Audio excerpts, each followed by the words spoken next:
একজন আমি স্বাধীন ভারতীয় নাগরিক, আমার কিন্তু এক দায়িত্ব আছে ভোট দেওয়ার। একটা আমার দায়িত্ব, আমি সেই হিসাবে আমি ভোট দিতে এসেছি। সরকারের কাছে কোনো এক্সপেকটেশন নেই, কোনো মানে আমার সরকার আমি নিয়ে এসেছি, আমি তো কিছু চাইতে পারি, সেই চাহিদাটা কি থাকবে? চাহিদা বলতে যে বর্তমান আমাদের সরকার, এখন যে বর্তমান আমাদের পশ্চিমবাংলায় যে সরকার আছে, উন্নয়নের দিকে তো তেমন কিছু খারাপ করেনি, এবং সেন্টারে কি হবে সেন্টারে সেটা তো আমার জানা নাই। কে কংগ্রেস সরকার থাকবে কি বিজেপি থাকবে, ওটা আমাদের তো দায়িত্ব নয়। আমি একটা নাগরিক হিসাবে একটা ভোট দিলাম। লোকসভায় শান্তিপূর্ণ নির্বাচনের চিত্র হুগলি চন্দ্রতলা ব্লক 1-এর নবাবপুরের 54 নম্বর বুথে। মানুষ আসছেন, ভোট দিচ্ছেন এবং বাড়ি ফিরছেন। এদিন এক ভোটারের কথায়, ভোটদান আমার গণতন্ত্র অধিকার। কেন্দ্রে কে আসবে তা নিয়ে ভাবনা নেই, তবে রাজ্যে উন্নয়ন হয়েছে। অন্যদিকে তৃণমূল কার্যকর্তা জাহাঙ্গীর মল্লিকের কথায়, লক্ষ্মী ভান্ডার ছাড়াও নবাবপুরের আনুষঙ্গিক উন্নয়নের নিরিখে মানুষ ভোট দিচ্ছে।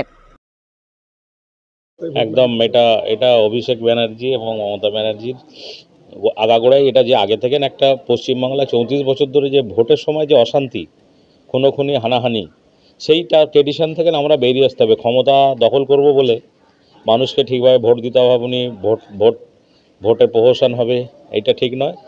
আপনি ওভারঅল চারিদিকে দেখবেন পুরো পিস একদম ভোট হচ্ছে।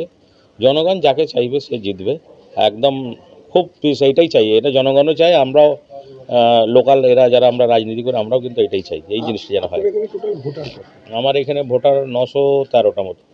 আউটপুট কতটা পাবেন বলে আশা করছি? আমার দেখুন, আমার এই সংখ্যালঘু এলাকা ম্যাক্সিমাম ভোটার তারা সোনার কাজের সাথে যুক্ত। ওর ফ্যামিলি এক একটা বাড়িতে 2-3টে, 56-58% মধ্যে থাকবে, এর বাইরে যাবে না। মানে এর বেশি ভোট আমাদের এখানে হয় না। একদম বাস্তব সত্যি কথা, বিরোধীদের কেউ কিছু নেই। একটা এজেন্ট দিতে হয়, দিয়েছে, তাছাড়া আর কিছু নেই।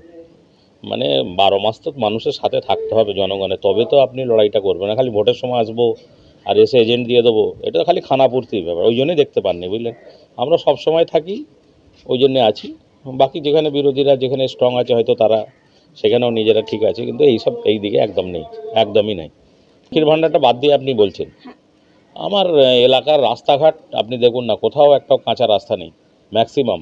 তারপরে এই যে নতুন পিএইচি দুটো হচ্ছে নবাবপুর পঞ্চায়েতের আন্ডারে, বাড়ি বাড়ি যে জল পৌঁছাবে তার কাজ দুটোই শুরু হয়ে গেছে। 2 ইউনিটই আমার পিএইচি পাম্প বসে গেছে, মানে খুঁড়ে রাস্তার কাজ চলছে, এটা একটা ইস্যু। এবং প্রতিটা বুথে বুথে আপনারা দেখুন, পোস্টে আমরা লাইট দিয়েছি, প্রতিটা বুথে 1-2 করে হ্যালোজিন ফ্ল্যাড লাইট দিয়েছি। এবং আপনি আমার বুথেই গেলে দেখতে পারেন একটা কমিউনিটি টয়লেট, এই আমার পাশের বুথটাতে আমি একটা কমিউনিটি টয়লেট, একটা ঠান্ডা জলের ব্যবস্থা, এই ধরনের যেটা জনসাধারণ যেন তাতে উপকৃত হয়, এই ধরনের কাজ করব। এবং পঞ্চায়েতে যে পরিষেবাটা আমরা দিই, মানুষের পাশে যে থাকি, তার একটা রেশন কার্ড, তার আধার কার্ড, তার ভোটার কার্ড, বিভিন্ন রকম ইস্যু সমস্যা, তা সেই সমাধানে ডাকলে আমাদের ঘরে পায়, সেই ইস্যুতেই ভোট আমাদের দেবে, যে আমরা তার বিপদে আপদে থাকি। এইটাই হলো মূল কথা।